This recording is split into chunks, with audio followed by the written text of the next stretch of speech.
Welcome to Nightfall Narrative, where we explore the stories that hide in the shadows of history. Today's story is a personal one, a journey into my own family's hidden past that began with a single photograph and unraveled everything I thought I knew. I was holding the photograph in my hand, my heart pounding. The paper was thick, aged to a soft ivory, the corners worn down by almost a century. It showed two young men who looked almost identical, with the same sharp jawline and deep-set eyes. They were standing proudly in front of a sparse, unforgiving landscape that was supposed to be the start of our family's American dream. One of them was my great-grandfather, a man I knew from 100 other pictures. The other was a ghost. On the back, a name, Adam. It didn't belong. In that moment, staring at a face I'd never seen and a name I'd never heard, I felt a tremor deep in my soul. It was the terrifying feeling that my entire life, everything I thought I knew about my family and where I came from, was a lie. A carefully built story, resting on a foundation of silence, and I had just found the first crack. I always thought I knew my story. It was simple, classic, the kind of story polished and repeated at every family gathering until it shone like a myth. It was the story of my great-grandfather, Samuel. He was the hero of our family's origin story, the patriarch who had single-handedly carved our family's existence out of the tough American soil. He came here from Poland in the early 1920s, a young man with nothing but the clothes on his back and a will of iron. He'd arrived alone, spoke no English, and faced a world that wasn't always kind to newcomers. But he worked. He saved every penny. He bought a small plot of land that everyone else had given up on and through sheer force of will, turned it into a thriving farm. He became a pillar of his community, a man whose success was proof of his new country's promise. He married my great-grandmother, raised 4 children, and built a legacy that all of us, his descendants, benefited from. This story was the bedrock of my identity. It told me who I was, the descendant of a pioneer, a self-made man. It meant I had resilience in my blood and a work ethic coded into my DNA. Our family wasn't one of privilege, we were one of grit. Every time I faced a challenge, I would subconsciously draw on the legend of Samuel. His story was my story. It was our blueprint. And it was, in almost every important way, completely wrong. The journey into the truth started on a gray, dusty afternoon in my late grandmother's attic. She had been the last of her generation, the final living link to Samuel and his wife. After she passed, the somber task of sorting through a lifetime of memories fell to my parents and me. The attic was a time capsule, smelling of cedar and old paper. It was filled with steamer trunks, dress forms draped in yellowed lace, and boxes upon boxes of photographs. For hours, I sat on the rough wooden floorboards, surrounded by the ghosts of holidays and birthdays past. I was the designated photo archivist, tasked with sorting the keepers from the duplicates. It was mostly familiar faces, my grandmother as a little girl with impossibly big hair bows, my grandfather in his army uniform, my own dad as a gap-toothed kid. But then I opened a small, unassuming wooden box. It wasn't a proper photo album, just a loose collection of curled and faded pictures. And there it was. The photograph stood out immediately. It was professionally taken, a formal portrait, totally different from the candid snapshots around it. The 2 young men stared out with an intensity that felt startlingly alive. They wore identical dark suits, their expressions serious, almost defiant. One was unmistakably a young Samuel. Same powerful build, same intense gaze from his wedding photos, but the other man was a stranger. He was slightly taller, maybe a year or 2 older, but the resemblance was uncanny. They weren't just similar, They had to be brothers. My first thought was just confusion. Samuel came to America alone. That was the cornerstone of the whole narrative. He had siblings, sure, but they all stayed in the old country, their fates mostly lost to the chaos of World War II. I turned the photo over. The back was blank except for 2 words written in a delicate, looping cursive, now faded to a pale brown. Samuel and Adam, 1928. The name echoed in the silent, dusty attic. It felt alien.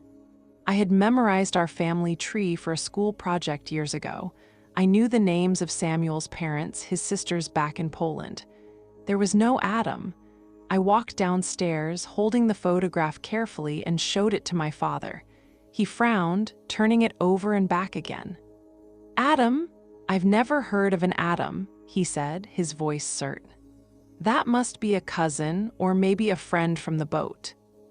But his eyes kept darting back to the faces, a flicker of doubt in them. A friend wouldn't share TH. At same jawline, that same brow.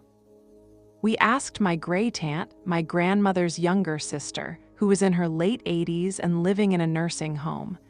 We drove there the next day, feeling a sense of urgency. When I showed her the picture, a strange, guarded look fell over her face. It was a look I'd never seen before. "Oh," she said, her voice suddenly frail. "Just some old friend, I suppose." She handed the picture back to me quickly, her hand trembling just a little. She refused to look at it again and changed the subject to the weather. Her reaction was the complete opposite of what I expected. It wasn't confusion. It was avoidance. It was a wall going up right in front of me. And that's when I knew this wasn't just a forgotten relative. This was a secret. The photograph wasn't just a picture, it was a key. And I became obsessed with finding the lock it was meant to open. My hunt for Adam started that night. What I thought would be a few evenings of casual online searching spiraled into a full-blown, all-consuming obsession. I went down a rabbit hole that would swallow my nights and weekends for the better part of a year. The legend of Samuel, the lone pioneer, had been my family's scripture, and now I was committing heresy, questioning the very foundation of our faith. My first stop was the usual suspect, the big genealogy websites. I already had a basic family tree built, tracing our line back to Samuel.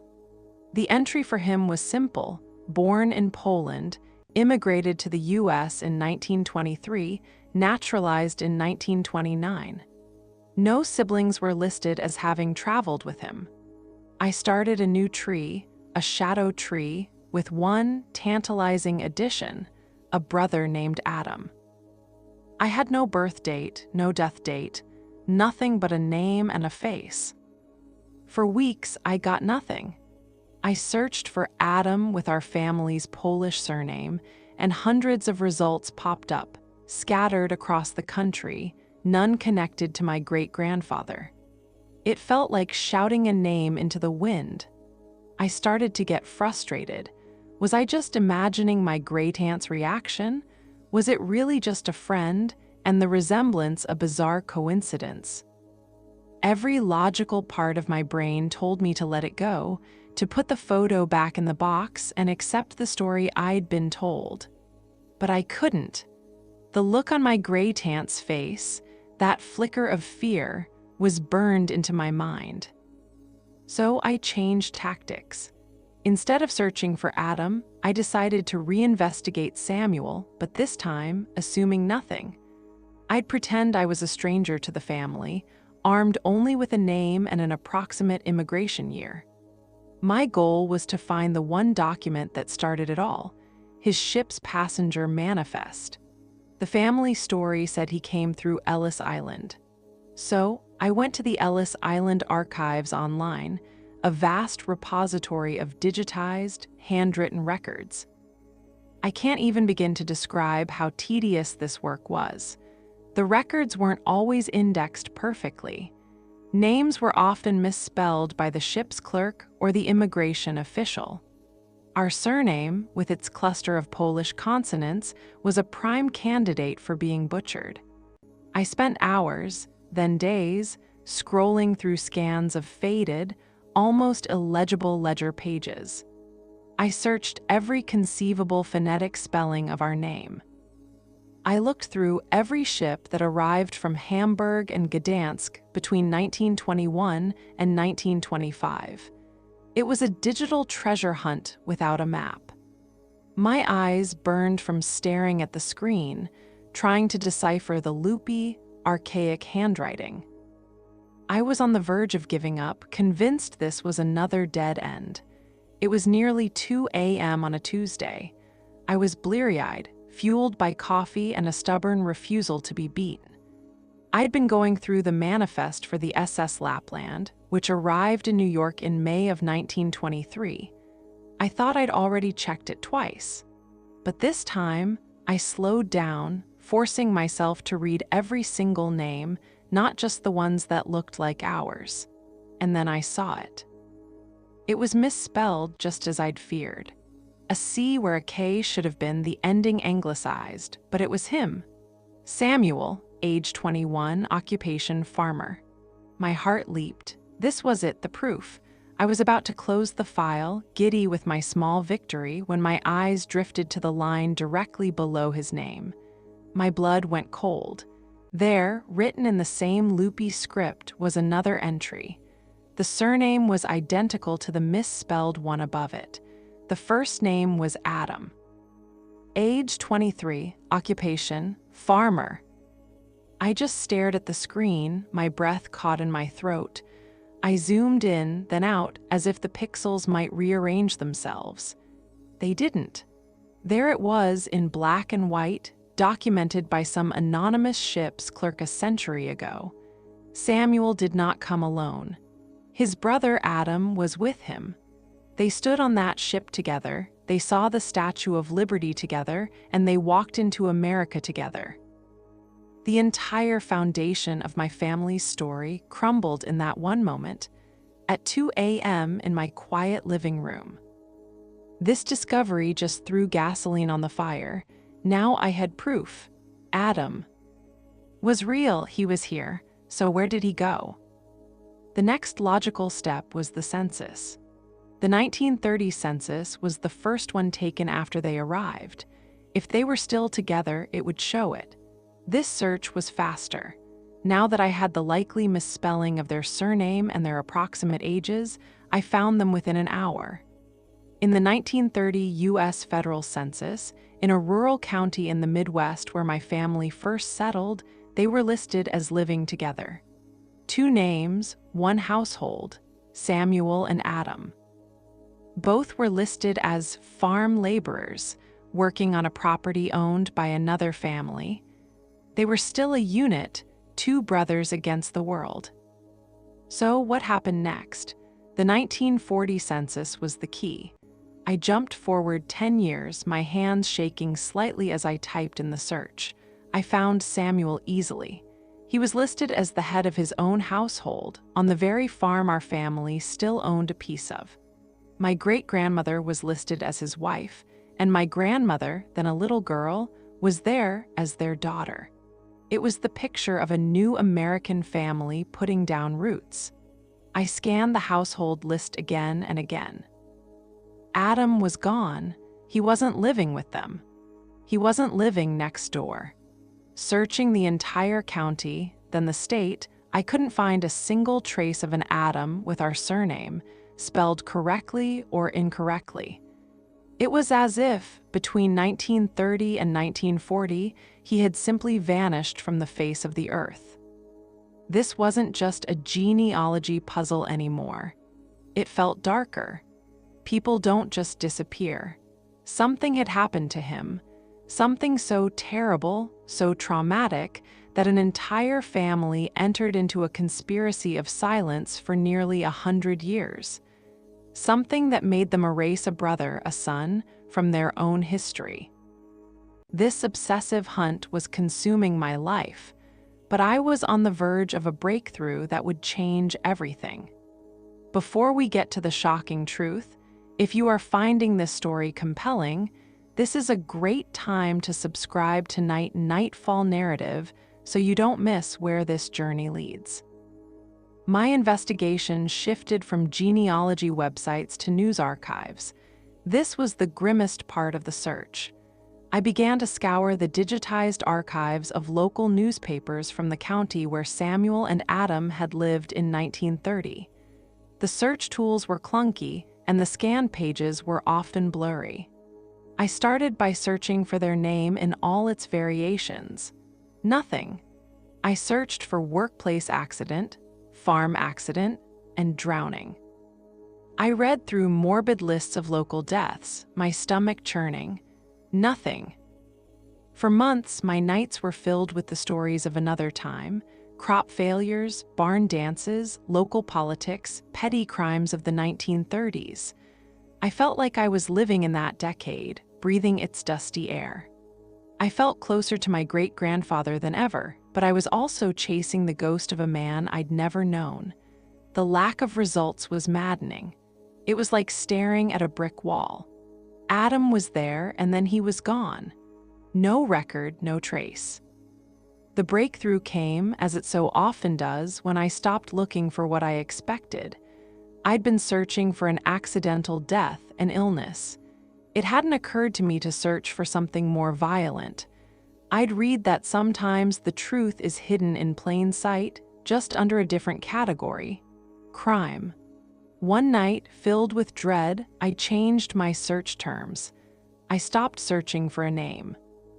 Instead, I searched the newspaper archives for the years 1935, 1936, and 1937 with words like dispute, shooting, altercation, and murder. The word murder felt like a betrayal, disrespectful, accusatory, but I was desperate. I waded through dozens of small, tragic stories, and then I found it. It was a tiny article, buried on page 7 of the Asterisk County Herald Asterisk, dated October 1937. The headline was simple: "Fatal Dispute on Miller Farm." My heart started hammering against my ribs. The article was short, just 3 paragraphs. It described an altercation between 2 farmhands on a neighboring property, not far from where Samuel and Adam were registered in the 1930 census. The dispute was supposedly over $50, a huge amount of money back then. One man had shot the other. The victim's name was listed, but the spelling was so badly garbled it was almost unrecognizable. It looked like the reporter heard a foreign name and just wrote down what he thought he heard. Adam Pash, the article said, pronounced dead at the scene. The other man, the shooter, had been taken into custody. His name wasn't mentioned. The article ended by saying the sheriff's investigation was ongoing. My hands were shaking so hard I could barely hold the mouse. Adam Pash. It was so close. The victim's age, 27, would have been about right. The location was right. The timing was right. It explained why he wasn't in the 1940 census. Could this be him? Could my great-uncle, the man from the photograph, have been murdered over $50? I frantically searched for follow-up articles. Ed for trial records, the name of the shooter, and any mention of the case in the following weeks and months. And I found nothing. No follow-up story, no report of a trial. It was as if the story and Adam himself had been wiped clean. A poor immigrant farmhand killed in a dispute was, apparently, not big news. His death warranted 3 paragraphs and a misspelled name, and then he was forgotten by the world. But not by his family. His family hadn't forgot. They had buried him. They buried the story, the shame, the violence, and the trauma so deep that it took almost a century for a crack to appear. Reading that tiny news clipping was like being struck by lightning. The world tilted. Every piece of the puzzle I had so painstakingly assembled over the last year clicked into place with a horrifying, final thud. The photograph of the two proud brothers, the ship's manifest, their names one below the other. The 1930 census listed them as a single unit.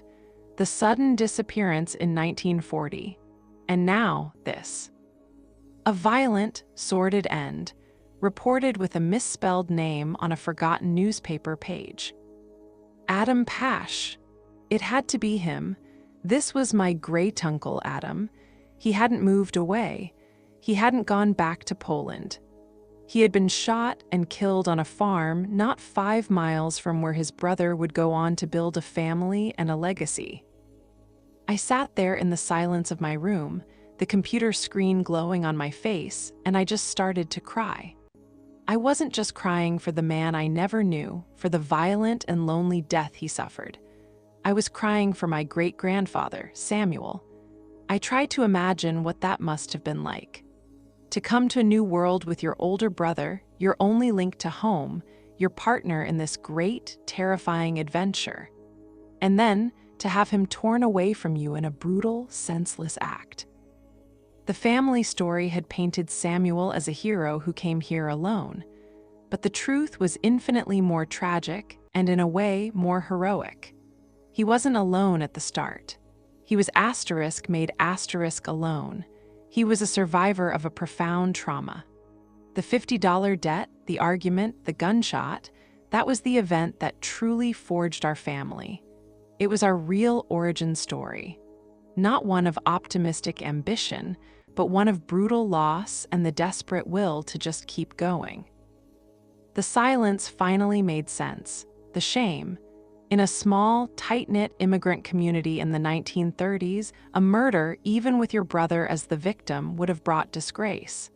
There would have been whispers, questions. Did he do something to deserve it? Is that family trouble?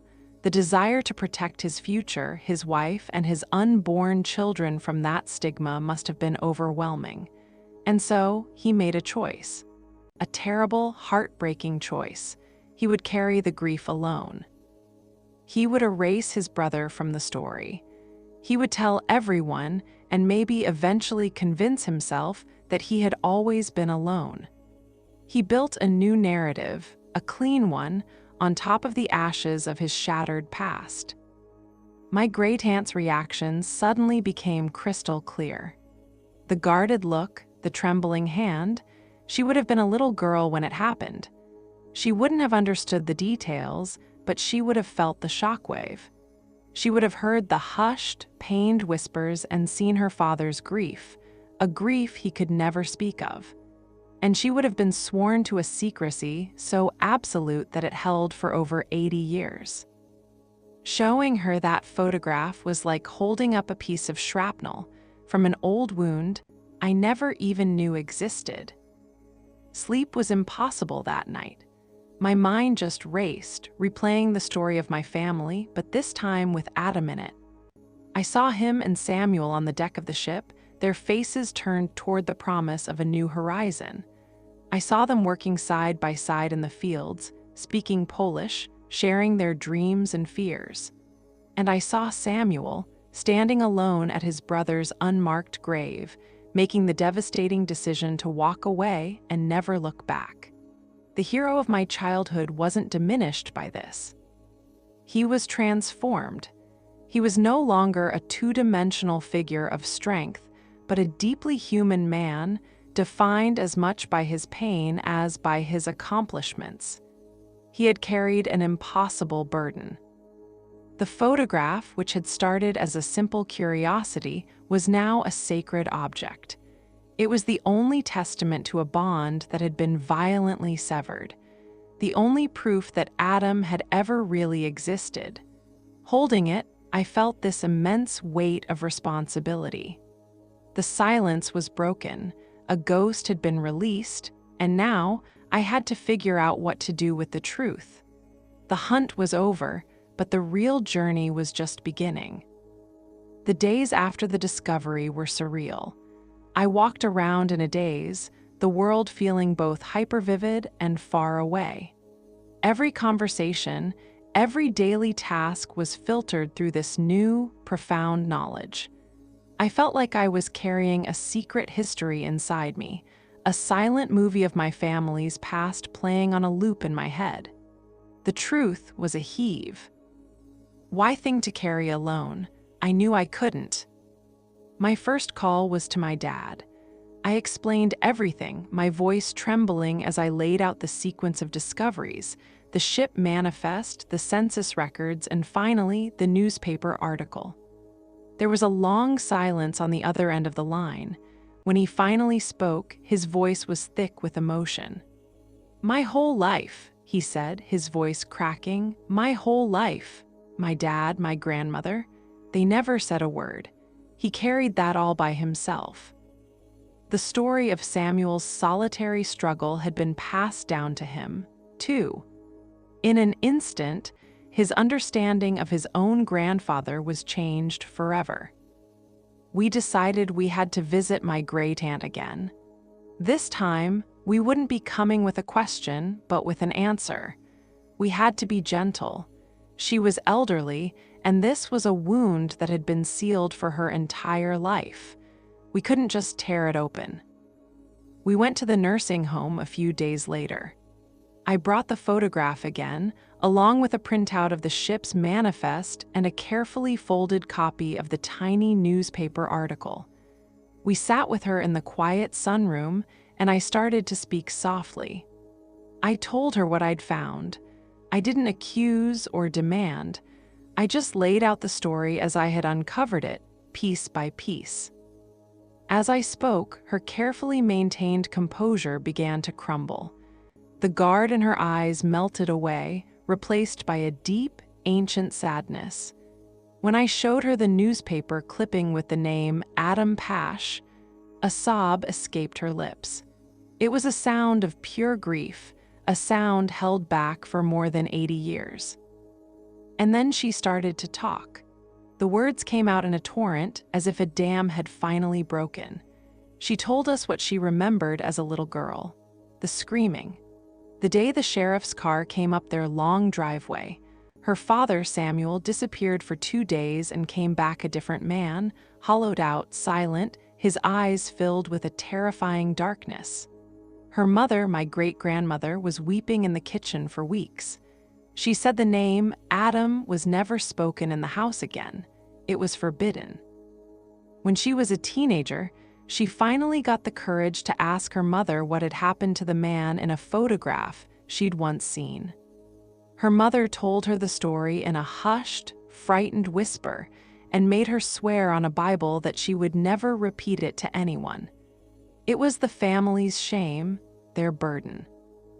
She told us the man who shot Adam was a local known for his temper. He was arrested, but the case never went to trial. There were rumors he had powerful friends, or maybe, as my aunt suspected, the life of a poor Polish immigrant simply wasn't worth much to the county justice system. The man was released and moved out of state a few months later. There was no justice for Adam. All that was left was fear and shame. The fear that the man might come back, and the shame that their family was now connected to a violent death. So they chose silence. It was survival. Hearing the story from her, in her own words, filled in the emotional color that the documents lacked. It's one thing to read a news clipping. It's another to hear a first-hand account of the trauma it caused. It recast my entire family history. The family gatherings, the holidays I remembered from my childhood, all of them had been attended by this silent ghost. Every moment of joy was layered over a foundation of unspoken grief. The conversation was exhausting for all of us, but it was also a profound release. As we left, my great-aunt held my hand. "You did a good thing," she whispered, tears in her eyes. "He deserves to be remembered. Adam. His name was Adam." The next step was to find him. The newspaper article mentioned he'd been buried in the county cemetery, likely in an unmarked pauper's grave. My dad and I drove out to the town the following weekend. It was a small, windswept place, not much changed from the old photographs. We went to the town hall and spoke to a clerk who helped us look through the cemetery's burial ledgers from the 1930s. And there he was, Adam Pash, buried on October 23, 1937.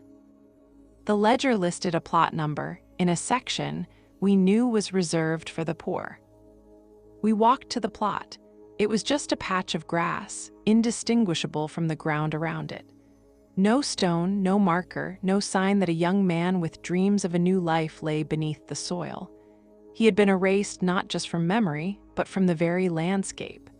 My father, a man I have rarely seen cry, put his arm around my shoulder, and we just stood there for a long time in silence. But the silence felt different now. It wasn't the silence of secrecy anymore. It was the silence of reverence. We had found him. Discovering my family's secret didn't just rewrite our past, it completely reshaped my present and my future. It changed how I see the world, my family, and myself. The simple, heroic myth of my great-grandfather was replaced by something far more complex, more painful, and ultimately more human. He was no longer just a symbol of the American dream. He was a survivor who built a life for us not out of nothing, but out of the wreckage of a profound tragedy. His real strength wasn't that he came here alone, but that he managed to keep going after he was left alone. Finding Adam and the truth of his death brought a strange kind of peace. It's a sad story, a brutal one, but it's finally a complete one. The ghost that had haunted our family for nearly a century has been given a name, a face, and a story. The silence has been filled. We're no longer a family with a secret, but a family with a history in all its messy, painful, and beautiful complexity. A few months after we visited the cemetery, we went back. This time, we weren't empty-handed. We had a simple granite headstone made. It wasn't large or ornate. It just said his name, his years of birth and death, and a single line in both English and Polish. "Brother, remembered at last." As we set the stone in place, it felt like we were correcting a historical wrong, closing a circle that had been left open for far too long. We added Adam to our official family tree, and I shared his story with my cousins, with the younger generation. He is no longer an erased memory. He is part of our story now, and a vital part. This journey taught me that families are not simple. They are webs of stories, and sometimes those stories are tangled in secrets meant to protect, to shield, to allow for survival. The truth doesn't always set you free in a joyful, clean way. Sometimes it's heartbreaking, but it is always clarifying. It allows you to stand on solid ground. My identity is no longer built on a myth. It's built on the truth of two brothers who stood on a ship, their faces full of hope, before their new world broke one of them and forced the other to find the strength to carry on for them both. It changed my life by showing me that where we come from is often not the story we are told, but the one we are brave enough to find. The stories hidden in our own families are often the most powerful ones we'll ever find. They're a part of who we are, whether we know them or not. Here at Nightfall Narrative, we believe in the power of these hidden histories. So, I have to ask, have you ever uncovered a family secret? A story that changed how you see where you come from? I'd be honored to hear your own stories or experiences in the comments below. Hearing them reminds us that we're all connected by these complex human histories. And if you want to join us for more journeys into the shadows of the past, please subscribe to Nightfall Narrative. Thank you for being here with me today and for listening to Adam's story.